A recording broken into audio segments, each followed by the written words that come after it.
আসসালামু আলাইকুম, সবাইকে স্বাগত। প্রিয় শিক্ষার্থী বন্ধুরা, এখানে একটি সমীকরণ আছে। এই সমীকরণটা সরল করে এটা হবে, এটা প্রমাণ করতে হবে।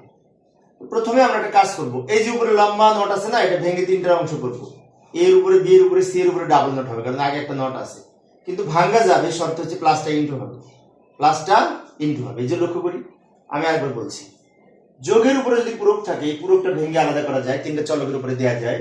শর্ত হচ্ছে প্লাসটা ইনটু হবে, কারণ যোগের পূরক সমান পূরকের গুণফল। ডি মর্গেনের প্রথম উপপাদ্য অনুযায়ী আমরা এটা ভেঙে নিলাম, আর এখানে যা আছে রেখে দিলাম বি নট সি। ব্র্যাকেট তুলে দিলে হবে, ব্র্যাকেট রাখলে হবে, সমস্যা নেই। এখন এ ডাবল নট সমান এ হলে সি ডাবল নট সমান সি হবে। তাহলে আমরা লিখতে পারি A not B not C, A not B not C into B not C.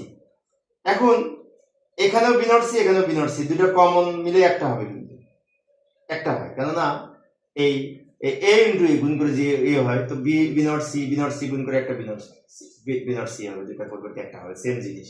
তাহলে হবে এ নট বি নট সি। ওই উত্তর তো মিলে গেছে। যে বাম পক্ষ আমরা পেলাম এ নট বি নট সি সরল করে, ডান পক্ষ আছে এ নট বি নট সি, দুই দিক সমান হয়েছে। এইভাবে আমরা প্রমাণ করতে পারি। প্রিয় শিক্ষার্থী বন্ধুরা, এই ছিল আজকের আলোচনা। এই অধ্যায় সৃজনশীল প্রশ্নের প্লেলিস্ট আমি ভিডিও ডেসক্রিপশনে দিয়ে রেখেছি, ওখান থেকে তোমরা দেখে নিতে পারবে। ধন্যবাদ সবাইকে।